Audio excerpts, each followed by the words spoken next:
Nós faremos a leitura, amados irmãos, a partir do versículo de número 20 até o versículo de número 30. A igreja vai ler comigo do 28 ao 30. Eu começo lendo do 20. Primeiro livro de Samuel, capítulo de número 18. Primeiro livro de Samuel, capítulo de número 18. Do versículo 20 em diante. Todos encontraram? Assim diz a palavra de Deus. Mas Mical, a outra filha de Saul, amava a Davi. Contaram-no a Saul e isso lhe agradou.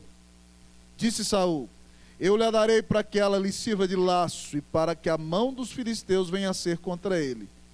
Pelo que Saul disse a Davi: com esta segunda serás hoje meu genro.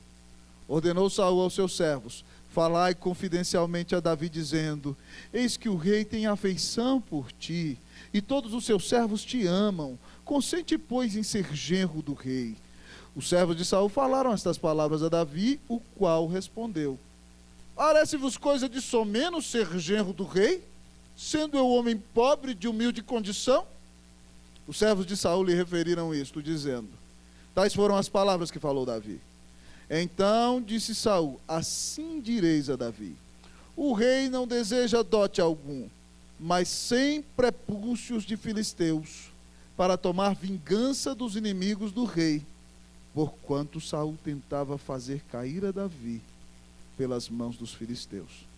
Tendo os servos de Saul referido estas palavras a Davi, agradou-se este de que viesse a ser genro do rei. Antes de vencido o prazo, dispôs-se Davi e partiu com seus homens, e feriram dentre os filisteus 200 homens. Trouxe os seus prepúcios e os entregou todos ao rei para que lhe fosse genro. Então Saul lhe deu por mulher a sua filha Mical. Todos até o 30. Viu Saul e reconheceu que o Senhor era com Davi. E Mical, filha de Saul, o amava. Então Saul temeu ainda mais a Davi, e continuamente foi seu inimigo. Cada vez que os príncipes dos filisteus saíam à batalha, Davi lograva mais êxito do que todos os servos de Saul. Portanto, seu nome se tornou muito estimado. Vamos orar ao grande Deus mais uma vez. Senhor, nós cantamos aqui louvores ao teu nome e dissemos-te, ó Deus, que nós queremos engrandecer-te, porque és o Deus de nossa vida. Obrigado, Senhor, pela obra maravilhosa de Cristo Jesus na cruz do Calvário. Obrigado, Senhor, pela grande salvação que temos recebido na pessoa do Senhor. E nessa noite, de maneira especial, eu quero pedir ao Senhor que o Senhor tenha misericórdia de nós. Hoje nós estamos mais uma vez como aquele publicano, batendo no peito, dizendo: Deus, sê propício a nós pecadores. Tem misericórdia de nós, Senhor. Sem a tua palavra nós não podemos viver, Deus. O Senhor disse: haja luz, e a luz veio a existir. O Senhor disse: haja cruz, e ela se fincou no centro da história para nos resgatar, para nos livrar do pecado, para nos livrar da tua ira eterna contra o mesmo, para nos livrar, Deus, da podridão deste mundo, da influência maligna, Senhor, para nos dar, ó Deus, ó Pai, a bênção de ser de Jesus, de sermos novas criaturas, Deus, de vivermos eternamente na tua presença. Deus, nós nos regozijamos em ti, pela grande salvação que o Senhor nos tem dado. E nessa hora, grande Deus, de maneira especial, nós queremos pedir ao Senhor que o Senhor use a nossa vida para anunciar a tua palavra e para dar glória ao teu nome.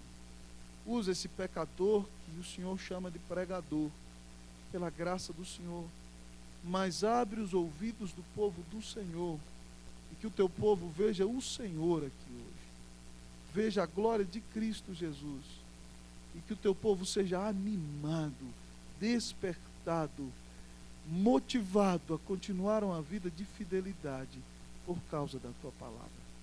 Ó Deus, abençoa ricamente os nossos corações, dá-nos a bênção de te conhecer mais enquanto ouvimos as Escrituras. É o que nós pedimos em nome de Jesus, para a glória de Jesus. Amém. Queria um pouquinho mais de retorno, por favor, Yuri. A igreja pode sentar-se.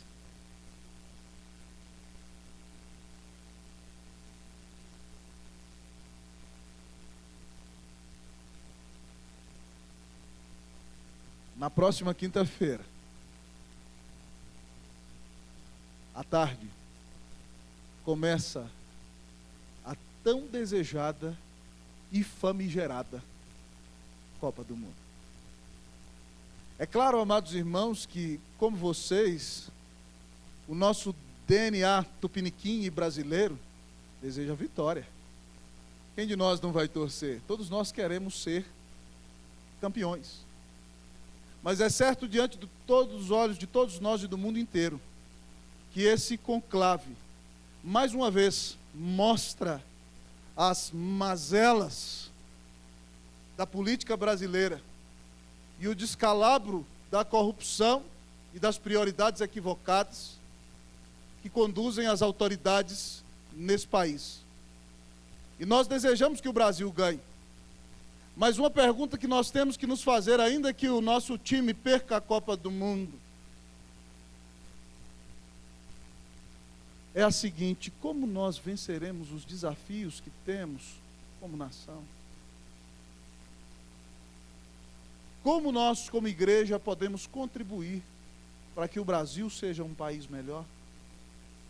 E um desafio que você tem é o seguinte: como você, como indivíduo cristão que luta dentro de casa todo dia, que tem uma família, pode vencer os desafios que você tem na sua vida a cada dia? É isso que nós vamos aprender com o nosso querido irmão Davi mais uma vez. Se você se lembra, na semana passada ele derrubou o gigante. E o que acontece é o seguinte: quando ele derruba o gigante, ele passa a ser amado pelo rei, amado pelo povo, amado por Jonatas, o filho do rei, e se torna um homem amado e destacado, até um dia em que ele vai lutar uma guerra, e volta então com o povo, junto com o rei Saul, e as mulheres, amados irmãos, esse é um problema, as mulheres saem cantando: o rei Saul matou milhares, mas Davi matou 10 milhares. Entra no coração de Saul a inveja, o ciúme, o temor ao homem, e ele se irrita e diz: para mim deram milhares e para Davi dão 10 milhares, que lhe falta, senão só o reino? Aí começam os problemas de Davi. No dia seguinte, Saul é atormentado por um espírito maligno que Deus permite por causa dos pecados dele. E em duas oportunidades, enquanto Davi toca a harpa para acalmá-lo, ele pega a sua lança e arremessa contra a parede, tentando fincar Davi ali e acabar com a sua vida. E Saul vê que Deus é com Davi. E Saul fica tão amedrontado e irado que agora o tira da sua presença e o coloca como chefe de um pelotão de 1000. Faz dele um dos seus generais. E onde Davi põe a mão, Deus abençoa. E o povo ama cada dia mais e mais. E Saul, então, preocupado, e ainda tem um pouquinho de temor de Deus, não quer levantar sua mão contra Davi, mas quer acabar com ele. Diz: filho, fica comigo, guerreia as guerras do Senhor, e eu vou te dar minha filha Merabe. Mas não deu coisíssima nenhuma, irmãos. Deu para outro. E depois de um tempo, então, Saul fica sabendo que a sua filha mais nova, Mical, nome lindo, aquele que se parece com Deus, significa Mical amava Davi. Então Saul arma um estratagema dizendo: não vai ser a minha mão que estará contra ele. Ele vai morrer pela mão dos filisteus. E então, queridos irmãos, ele fala: hoje você vai ser meu genro, Davi. E ele manda então os capangas do rei irem conversar com o jovem general Davi, e diz: o rei quer que você seja genro dele. E ele fala: gente, o que é que vocês têm na cabeça? Eu sou homem pobre, de uma família pobre, eu não tenho dinheiro nem para pagar o dote, como é que eu vou ser genro do rei? Eles relatam para Saul. Saul, querendo acabar com Davi, diz o seguinte: o rei quer se vingar dos seus inimigos. Os filisteus são incircuncisos, irmãos. Judeu, você lembra que não era batismo o sinal do pacto, era circuncisão. E circuncisão é sinal de pureza. Então, Saul pede para ele: eu quero aqui 100 prepúcios de filisteus. Davi tinha que matar, certo? Alguém aqui não sabe o que é prepúcio? Para eu não ter que explicar. Se alguém não sabe, levanta a mão que eu explico. Alguém não sabe o que é prepúcio? Não precisa ter vergonha não, que eu explico. A gente está aqui para explicar. Todo mundo sabe o que é, né? Então tá bom, vamos embora. Então o negócio é o seguinte: 100 prepúcios de filisteus. A Bíblia diz que Davi pensou: eu posso pagar. reuniu sua turma, vamos lá pessoal, vamos matar um montão de filisteus hoje aqui. Foram para a guerra, amados irmãos, e Davi não matou, foi 100, não mata 200 irmãos. E a Bíblia diz então, que vem Davi, naquele momento com o rei, eu imagino ali, irmão, Davi com a sacolinha cheia de sangue, né? Rei, toma aqui, vamos sentar aqui, 1, 2, 3, 4, 5, 10, 50, 100, 200 prepulsos. Cortou, matou 200 filisteus e cortou o negócio ali. 200. O rei deve ter ficado assustado. O povo todo assustado, e o rei entrega Mical. E a Bíblia diz para nós que Saul percebe que Deus é com Davi, e por isso Saul odeia cada dia mais e mais, mas em tudo que Davi faz, Deus põe a sua mão, e Davi é tremendamente abençoado, e tem bom êxito em tudo que faz. Ao ver esse grande desafio de Davi, irmãos, um jovem segundo o coração de Deus, que luta para ser fiel a Deus, e sabe que é ungido do Senhor, e que Deus vai tirar Saul, mas não levanta a sua mão contra Saul, porque sabe que Deus é quem vai tirar Saul, e sabe que um dia será rei, mas se porta muito bem de maneira digna, e mesmo sendo perseguido, execrado, mesmo tentando acabar com a vida dele, Davi ainda assim, irmãos, continua crente, e é uma bênção, e sabe como vencer os desafios da vida. Eu quero desafiar você então, olhar para o texto, nós vamos aprender com Davi nessa noite, como vencer os desafios da vida. Eu não sei quais são os seus desafios. Talvez o seu desafio é viver com pouco dinheiro cada dia. Talvez o seu desafio é vencer as tentações que você tem no trabalho a cada instante. Talvez o seu desafio é o seu temperamento. Talvez o seu desafio é segurar a sua língua para falar um pouco menos. Talvez o seu desafio é ser luz do Senhor e viver como quem está comprometido com Cristo Jesus nos dias de hoje. Talvez você tenha o desafio de ter uma pessoa dentro de casa que tem um temperamento difícil e você precisa amar. Como vencer os grandes desafios da vida? Na vitória do jovem Davi, que é tipo de Cristo, nós vamos aprender a vencer os nossos desafios. Em primeiro lugar, como vencer os grandes desafios da vida? Com humilhação. Primeiramente, com humilhação. Como vencer os grandes desafios da vida? Igreja cheia de vida, vamos falar? Com humilhação. Humilhe-se. Humilhe-se a si mesmo diante do Senhor. Vamos para o nosso texto.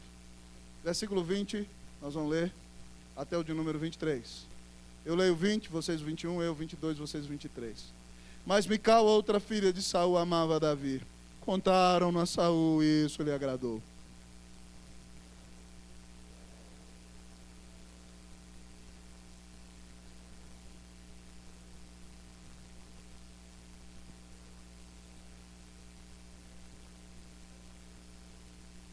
Ordenou Saul aos seus servos: falai confidencialmente a Davi, dizendo: eis que o rei tem afeição por ti, e todos os teus servos te amam. Consente, pois, em ser genro do rei.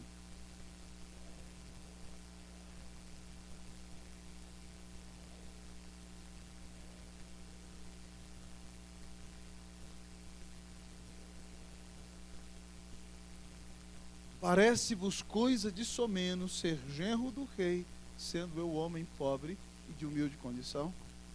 Irmãos, eu fico impressionado com o coração de Davi. Presta atenção, quem está diante de você já não é mais o pastorzinho que cuida das ovelhas no deserto. Já não é mais aquele menino que só fica compondo salmos, usando a sua harpa e a sua lira. Já não é mais o menino que matou o leão e o urso. Agora quem está diante de você é um general. E um general, ainda que não tenha muitas propriedades, ele tem uma imensa influência. Há irmãos militares aqui que sabem disso. Se Davi de fato quisesse conseguir um dote, para ele é uma brincadeira. Ele chega para os principais anciãos de Israel e fala assim: olha, o rei está querendo me oferecer a filha dele, eu não tenho como pagar o dote. E ele consegue o dinheiro num segundo.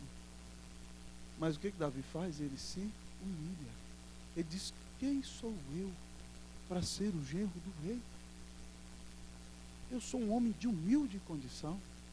Ele já é o grande general Davi, mas ele diz: eu sou um homem pobre. E da outra vez que Saul lhe ofereceu Merabe, depois mentiu e a deu para Adriel, o Meolatita, Olha o que Davi diz. Olha aí, lê comigo na sua Bíblia. No versículo, eu vou ler o 17, vocês o 18. Disse Saul a Davi: eis que Merabe, minha filha mais velha, que te darei por mulher. Sê-me somente filho valente, guerrei as guerras do Senhor, porque Saul dizia consigo: não seja contra ele a minha mão, e sim a dos filisteus. Lê o 18, olha o que ele fala.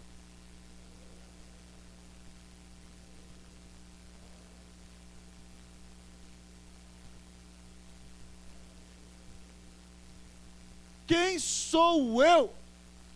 É o rapaz que já está ganhando 10 milhões na opinião do povo. É o general jovem Davi, extremamente bem sucedido, amado por Deus e amado pelo povo. Mas quando o rei diz: vai ser meu genro, ele diz: quem sou eu? E quem é a família do meu pai? Saul está armando um grande estratagema para pegar Davi. E quando ele pensa que vai pegar Davi em ambição, o coração de Davi é exposto e se mostra humilde. Mesmo sendo um homem destacado, mesmo sendo um grande general, mesmo sendo amado pelo povo, mais do que o próprio rei, Davi diz: quem sou eu? Com esse jovem nós aprendemos, amados irmãos, que para enfrentar as nossas batalhas cada dia diante do Senhor, como vencer os desafios da nossa vida, nós devemos nos humilhar na presença do Senhor, como Ele nos manda na sua palavra.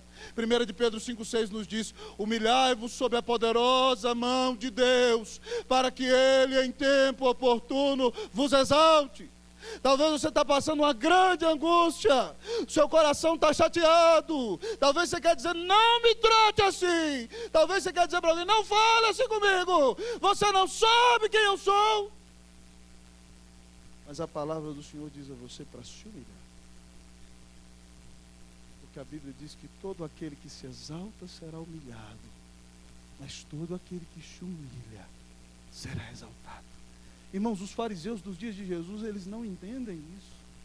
Eles se acham bons de verdade mesmo. Eles se acham melhores do que os outros. Eles sofrem de uma miopia, talvez de um astigmatismo. Não, melhor, de uma presbiopia espiritual. Eles não têm a capacidade de olhar para eles mesmos. Eles se acham bons.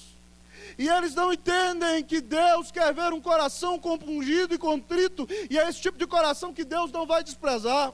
E no dia que Jesus em Cafarnaum passa na coletoria, e Mateus está lá amando dinheiro, querendo ficar rico à custa dos outros, Jesus olha para ele e diz: segue-me. O homem larga o dinheiro, irmãos, isso é milagre. Ele larga o dinheiro e vai atrás de Jesus. E depois daquele dia ele diz: Jesus, vou te seguir, mas quero dar um banquete para os meus amigos todos. E ele marca uma festa e convida a publicanaiada toda, os pecadores, aqueles que são rejeitados. E Jesus se senta à mesa com toda aquela gente perdida, desprezada pela religião, e está ali anunciando o evangelho. Quando de repente os religiosos chegam e dizem aos discípulos: por que ele come com essa raça, com publicanos e pecadores, com esse tipo de gente? Jesus vira para eles e diz: os sãos não precisam de médico, e sim os enfermos. Eu não vim chamar justos, mas pecadores ao arrependimento. Meu irmão, para você ser perdoado, reconciliado com Deus, você precisa se arrepender dos seus pecados, reconhecer que você não vale nada sem a graça do Senhor, reconhecer que os teus pecados ofendem a santidade de Deus, reconhecer que os teus caminhos não têm agradado ao Senhor sempre, e as tuas obras não alegram o coração de Deus. Você precisa entender que você não é melhor do que ninguém. Se você quer vencer os desafios da sua vida, está na hora de você se humilhar diante do Senhor e reconhecer os seus pecados, reconhecer as suas falhas. Você não tem direito de sentar na mesa do juízo e condenar ao mundo inteiro como se você fosse santo e perfeito, porque você não é. Você precisa se humilhar. Se você se humilhar, Deus vai te levantar. Mas se você não se humilhar, prepare-se. O buraco pode ficar mais fundo. Como vencer os grandes desafios da vida? Se humilhe, meu irmão. Se humilhe, deixe Deus te exaltar. Veja Deus te exaltar. Quando você se humilha, Deus vai levantar você e vai colocar você em lugares que você nunca, jamais imaginou. Humilhai-vos na presença do Senhor e Ele vos exaltará. Algum tempo atrás eu contei para vocês, nem todos talvez ouviram. Certa vez eu era pastor em Santiago do Chile e fui convidado para pregar em Copiapó, na terceira região. Um evento muito importante. Foi convidado o governador da região. Depois ele não pôde ir, mandou seu primeiro secretário de governo. E eu fui pregar naquele culto e viajei de Santiago do Chile. Eu era o pastor da 6ª Igreja Presbiteriana de Santiago. A igreja que eles falam lá em Santiago, del Barrio Alto. Certo? A igreja de boa condição. E aí todo mundo estava ouvindo falar que tinha um pastor que vinha do Brasil, chamado Roster, que estava pregando em Santiago e não valia nada, mas Deus estava abençoando. E aí então, eu fui convidado para pregar nesse evento. A liderança da igreja me conhecia, e fomos eu e o pastor da primeira igreja presbiteriana de Santiago, o reverendo Manuel Hernández, que é professor da Universidade do Chile. Fomos juntos nesse voo, e quando nós descemos em Copiapó, e chegamos à porta da igreja, uma senhora muito distinta viu o reverendo Manuel Hernández e disse: reverendo, como está você? Que privilégio recebi-lhe aqui nesta igreja. E me olhou, com a cabeça rapada, 12 anos mais jovem. E tu, quem eres, muchachito? E tu? E eu lhe disse: eu me chamo Roster. Tu eres o pastor Roster? Eu lhe, isso dizem, tu eres um lolito, tu eres uma guagua, tu eres um bebê. Traduzindo, você é uma criancinha, um jovenzinho, não saiu da fralda. O que você está fazendo aqui? Eu só baixei a cabeça e falei: oh Deus, já está batendo, né? Bate, se está batendo é porque o Senhor está mandando. Eu falei: ok, irmãos, e pela graça de Deus, eu tive o privilégio de pregar o evangelho naquele dia. E Deus moveu-se com poder na pregação. E salvou vidas naquele dia. E restaurou vidas. E quando eu desci do púlpito, ela chegou: reverendo Roster. Eu disse: que reverendo que nada. Chama-me de Roster mesmo igual. Ok, irmãos. Se a gente quer vindicar o nosso lugar, você não vai dar espaço para Deus te levantar. Então, se bater em você, se humilhe. Deus diz que se você se humilhar, Ele vai te exaltar. Como vencer os grandes desafios da vida? Humilhe-se com humilhação. Mas ao olhar para o nosso texto nessa noite, nós continuamos a nos perguntar: como vencer os grandes desafios da vida? Em primeiro lugar, com humilhação. Em segundo lugar, com valentia. Como vencer os grandes desafios da vida? Como vencer os desafios da tua vida, da minha vida, de nossas vidas? Com valentia. Vejamos o jovem Davi. Leamos do versículo de número 25 até o versículo de número 27. 25 a 27. Eu vou pedir à igreja para ler o 26 e o 27. Eu vou ler o 25.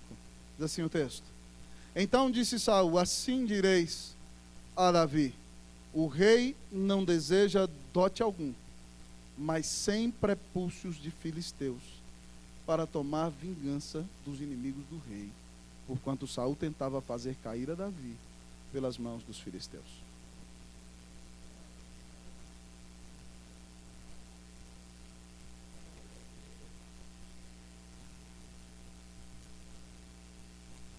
(17, 27) Dispôs-se Davi e partiu com seus homens, e feriram dentre os filisteus 200 homens. Trouxe os seus prepúcios e os entregou todos ao rei, para que ele fosse genro. Então Saul lhe deu por mulher a sua filha Mical. Valentia. Irmãos, nós precisamos de um povo de coragem no meio do povo de Deus nos dias de hoje. Nós precisamos de ver a cada dia na igreja de Cristo Jesus homens marcados pela coragem. Hoje o povo de Deus nesse país parece um povo tímido, um povo acabrunhado, um povo ensimesmado, um povo enclausurado, um povo que muitas vezes se deixa levar pelo pecado e não tem consciência do Deus que caminha ao seu lado. Nós temos que olhar para a vida desse rapaz, homens de Deus, jovens homens. Nós precisamos de homens valentes nos dias de hoje. Eu fico preocupado quando eu olho para a vida de jovens homens na nossa geração. Hoje muitas vezes você vê jovens homens deprimidos, tristes, acabrunhados, medrosos. O rapaz vê a moça na igreja, vê que a moça é crente, vê que a moça é bonita, vê que a moça tem futuro, ele está estudando, quer namorar com ela, mas morre de medo de se aproximar, não tem coragem. E aí ele fica ali orando, Deus me dá, Deus me dá, Deus me dá, mas ele não sabe que Deus usa a oração e a ação. E ele ora, e ele, enquanto ele só está orando, chega outro, ora e leva. E aí ele perdeu o playboy. Já era. Não tem coragem. O povo de Deus precisa ter coragem. Meu filho, acorda. Tem hora que eu olho para a Cleusa aqui, eu falo, Cleusa, será que esses camaradas da igreja não estão vendo essas meninas? Olha essas meninas aqui, Cleusa, o que está acontecendo? Eu falei, Deus, abre os olhos desses homens, Deus, em nome de Jesus. Não, amém, eu ouvi uns amém, gostei, louvado seja Deus.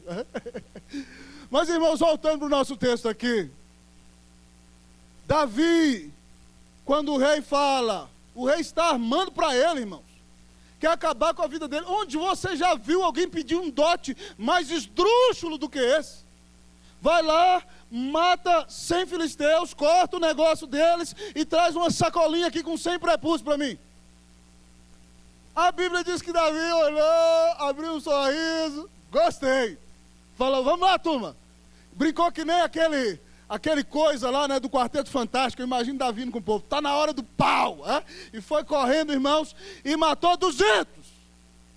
Matou 200. E aí ele chega lá com a sacolinha, Sua Majestade, vamos lá. É 1, é 2, e todo mundo olhando, é 3, é 4. Aí quando o mundo, 100, já deu. Aí ele conta, 101, 102, 105, 110, 115, 120, 140, 150, 160, 170, 180, 190, 200 prepúcios de filisteus.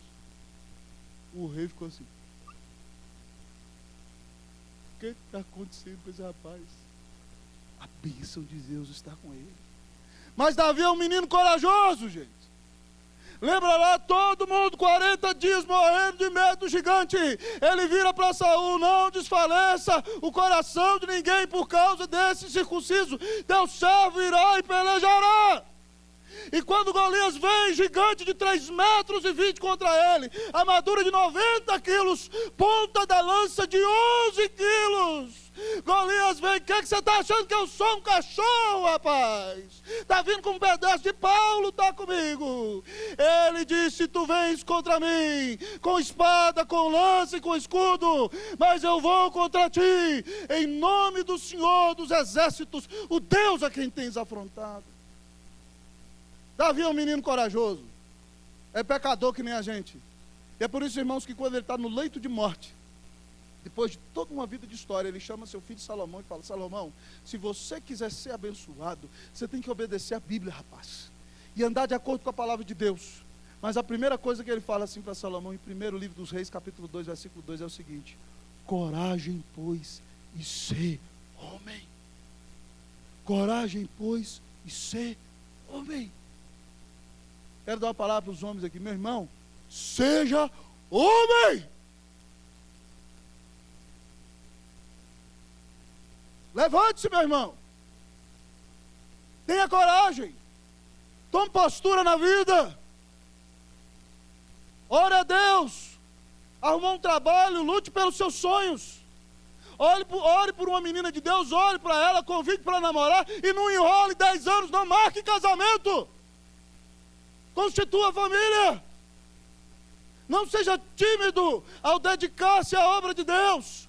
Não tenha medo de ter filhos, porque Deus mandou na sua palavra que nós deveríamos crescer e multiplicarmos-nos. É preciso ter coragem, irmão, para fazer diferença, para ser bênção nesse mundo, para mudar a cara da cidade, para mudar a cara do país. É preciso ter coragem de sair da comodidade. É preciso estar disposto a se expor lá no Facebook e levar milhares de pauladas para você poder dizer que o certo é que o homem se case com mulher. Para você poder dizer que só há um caminho que leva a Deus e o nome desse caminho é Jesus. Nós precisamos de homens de coragem. Nós precisamos de mulheres de coragem na presença de Deus. Querido, como você tem enfrentado os desafios da sua vida? Você tem vivido acabrunhado, desanimado?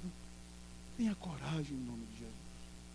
Certa vez o grande Napoleão Bonaparte, Há controvérsias, logicamente, mas foi um grande estrategista de guerra, isso você não pode refutar. Certa vez Napoleão está numa grande campanha de batalha e há um jovem desertor. E vocês sabem muito bem que a pena para jovens desertores é a morte. Então aquele homem é capturado e é levado então diante do general, baixinho, mas cheio de grande impetuosidade, para que Napoleão dê a sentença para que ele seja morto. E aí Napoleão, então, antes de dizer que ele tem que morrer, pergunta para ele: meu filho, qual é o seu nome? E ele respondeu: Napoleão. Meu filho, qual é o seu nome? Napoleão. Meu filho, fala mais forte, qual é o seu nome? Napoleão. E ele desceu, olhou na cara do rapaz, botou um dedo na cara dele e falou assim: ou você muda de nome, ou você muda de atitude, rapaz. Se eu perguntar para você qual é o seu nome, você vai me dizer: cristão. Cristão. Então talvez eu vou ter que descer aqui, olhar nos seus olhos e falar: ou você muda de nome, ou você muda de atitude. Que você esteja disposto a viver como quem foi lavado pelo sangue de Jesus, como quem foi comprado pelo Cordeiro de Deus que tira o pecado do mundo, como quem não vive com medo de tudo e de todos, como quem tem a consciência de que seu Deus é soberano e está no trono, que Ele governa sobre tudo, que Ele conduz tudo na nossa vida para bem, conforme a sua santa providência, e que Ele não vai nos deixar nas adversidades, nas lutas e nas angústias da vida. Então, coragem! Coragem em nome de Jesus. Seja valente. Deus quer levantar aqui um povo corajoso. Eu tenho me perguntado: Deus, por que o Senhor tem me dado essas mensagens todas, mais ou menos na mesma toada? Não sei se você está percebendo, na mesma linha. Deus quer levantar essa igreja para ser uma igreja corajosa, irmãos. Deus quer tirar a gente das quatro paredes. Deus quer usar cada um de nós para ganharmos vidas para Cristo Jesus. Deus quer usar-nos para ser um povo que dá testemunho, que tem coragem de ir contra a maré, que vive uma vida santa, que tem compromisso sincero com as Escrituras, que faz diferença nesse tempo onde Deus nos inseriu. Mas você precisa ser forte e corajoso. Você precisa olhar para o Senhor. Você tem que ter coragem para fazer a diferença. Você precisa ser valente. Coragem em nome de Cristo Jesus. Diga para o seu irmão mais uma vez. Fala: coragem, irmão. Vamos lá? Coragem. Fala para o seu irmão: mulher, você que está perto de um homem, fala para ele assim: coragem e ser homem. Fala para ele aí: coragem e seja homem. Seja homem, em nome de Jesus. Amém? Homem de verdade. Como vencer os grandes desafios da vida? Com humilhação, com valentia. Mas o texto nos alimenta em último lugar nessa noite, nos ensinando como vencer os grandes desafios da vida. Com Deus, irmão. Como vencer o grande desafio da existência com Deus. Vou perguntar à igreja cheia de vida: como eu, como pastor, não é Jesus que está ligando não, hein? Como eu, como pastor, posso vencer os grandes desafios da vida? Pregue para mim, fala aí: pastor, com Deus, aponte para mim, fala: pastor, o senhor pode vencer os grandes desafios da vida com Deus. Amém. Senhor, me ajude. O Senhor já me disse: Senhor, não há nada que eu possa fazer sem Ele. Então, meus irmãos, nós precisamos da bênção de Deus na nossa vida. Nós precisamos da amizade de Deus. Nós precisamos da intimidade de Deus.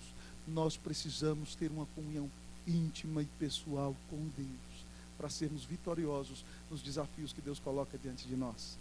E o nosso querido versículo de número 28 vai nos mostrar de maneira tão preciosa isso que nós falamos aqui para vocês. Versículo 28. Eu vou ler o 28, certo? A igreja, o 29, e nós todos leremos o 30. 28. Vamos lá? Eu vou ler. Viu Saul e reconheceu que o Senhor era com Davi. E Mical, filha de Saul, o amava.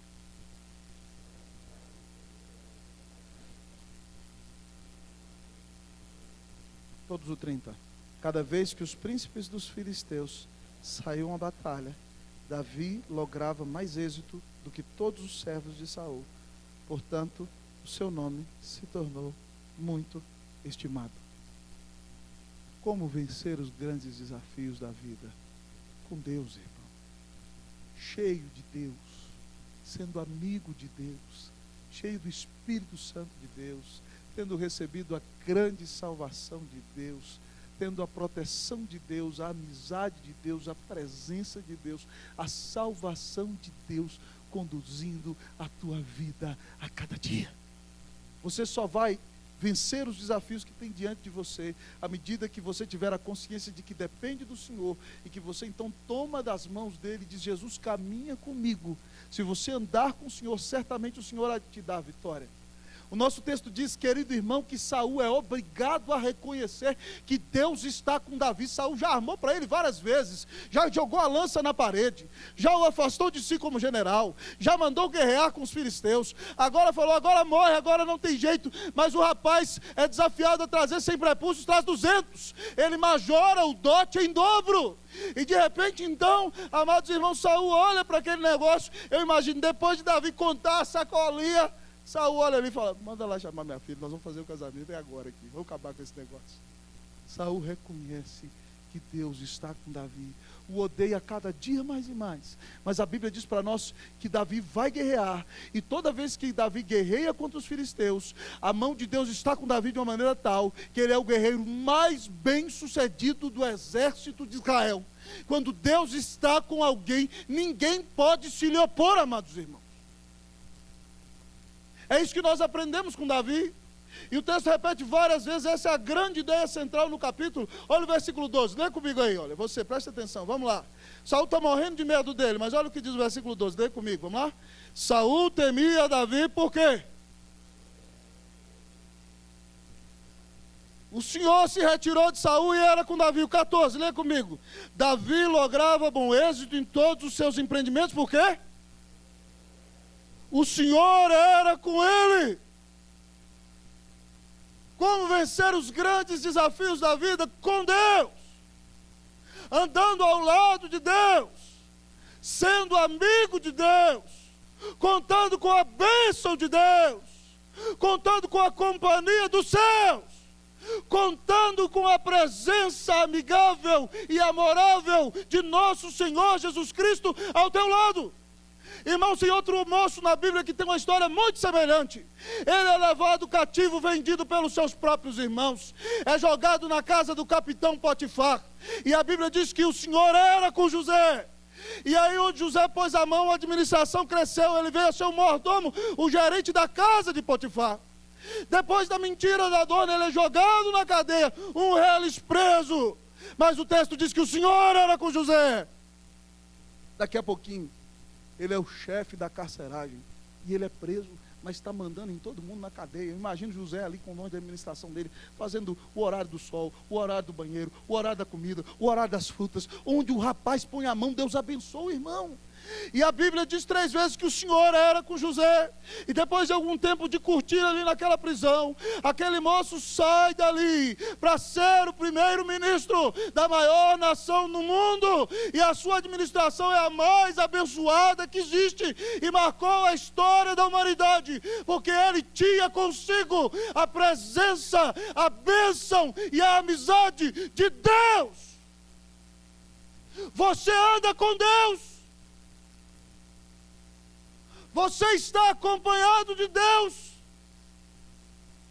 Você pode me dizer que é um homem cheio do Espírito de Deus?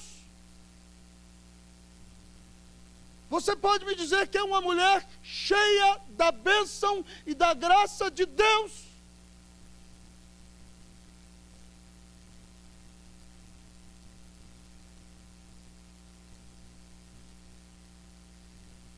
Pastor, como é que eu ando com Deus, pastor? A primeira coisa que você precisa fazer é largar esse orgulho, essa miséria, essa soberba sua que não vai te levar para lugar nenhum. Você precisa se arrepender dos seus pecados e entender que Deus só vai aceitar você por causa do que Cristo fez, porque os seus pecados ofendem demais a santidade de Deus. Você não é nada e se acha diante de Deus.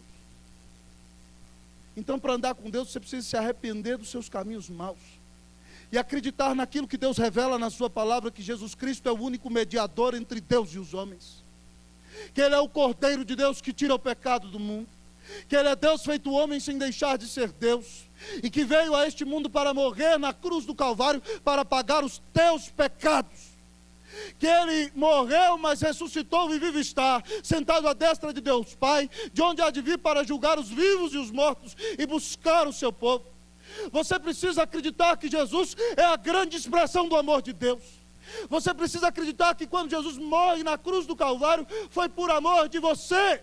Aquela cruz era tua, era você que merecia a espada do céu, você merecia a ira de Deus, mas Ele foi ali cravado, por amor de você, por amor de mim. E a Bíblia diz então, que quando eu reconheço esse maravilhoso amor, e creio que Jesus Cristo é o único caminho que leva a Deus, é o Filho de Deus, quando eu reconheço que Ele é o meu Senhor e Salvador pessoal, a Bíblia diz que eu invoco o nome do Senhor e creio nele, sou salvo e perdoado. Ele vem morar no meu coração, e não é por nada do que eu faço, é porque Ele fez. Quando eu creio, Deus pega o martelo dele e bate assim no tribunal: eu te perdoo, eu te declaro justo, em nome do meu Filho, Jesus Cristo. Se você quer andar com Deus nessa noite, querido, está ouvindo essa pregação, você precisa crer em Cristo Jesus como seu único Senhor e Salvador. Você precisa correr para os braços dele e dizer: Senhor, eu estou ouvindo o teu chamado que disse: vinde a mim, todos os que estáis cansados e sobrecarregados, e eu vos aliviarei. Mas você que é cristão, para continuar se enchendo de Deus, você precisa levar a sério a sua vida de oração. Você precisa levar a sério o estudo da palavra todos os dias. Você tem que se alimentar do Senhor. Você tem que investir tempo para ler a sua Bíblia, estudá-la com alegria todos os dias, para ouvir Deus falar com você todos os dias. Você tem que orar para que o seu velho homem morra a cada dia e para que Cristo cresça em você. Você tem que viver uma vida de obediência e santidade. Você não pode perder a oportunidade de vir à igreja, ouvir uma abençoada pregação que vai te animar no caminho do Senhor. Você tem que parar de viver para você, para viver para a glória de Cristo Jesus, para que você venha a ser um homem cheio do Espírito Santo e uma mulher cheia do Espírito Santo. E aí, quando você pisar no seu trabalho, alguém vai falar: aquele homem anda com Deus. Felipe anda com Deus. Sandro anda com Deus. Ricardo é de Deus. Está cheio da presença de Jesus. Meu irmão, eu quero desafiá-lo a um tempo de consagração. Essa semana vai ter semana de oração. Venha buscar a presença do Senhor. Comece a invocar a presença do Senhor todos os dias na sua vida. E você vai ser um crente alegre, um crente abençoado. Comece a estudar a palavra e Deus vai moldar a sua vida. Você vai ser uma bênção e vai fazer diferença nesse mundo. Em nome de Jesus, para a glória de Jesus. Só acompanhado de Deus, só em amizade com Deus, e você pode vencer os grandes desafios da sua vida. Quero lhe perguntar nessa noite: como você tem enfrentado os grandes desafios da vida? Você tem sido vitorioso neles? Você tem mostrado toda a sua carnalidade e o pior do seu pecado no dia da provação? Ou tem respondido com humilhação? Você é igual àquele cidadão que parafraseou o apóstolo Paulo, equivocadamente, né? Combati o mau combate, saí na carreira e perdi a fé. Você reage desse jeito? Ou você é como o apóstolo Paulo que diz: combati o bom combate, né? Completei a carreira e guardei a fé. Você, meu querido, você está cheio da presença de Deus? O mundo pode dizer: o Senhor anda com André? O mundo pode dizer: e o Senhor era com Renan? O Senhor é com Juarez? Que Deus te faça vitorioso nos desafios da sua vida. Que você se humilhe na presença do Senhor. Que você seja forte e corajoso em todas as circunstâncias. Que você tenha um relacionamento íntimo e pessoal com o Senhor, crendo no nosso único mediador, que é Jesus Cristo, para ter vitória a cada dia nos desafios que Deus contemplar diante de você. Que Deus te abençoe ricamente, que o Senhor te dê a vitória, em nome de Jesus, para a glória de Jesus. Oremos ao grande Deus nessa noite.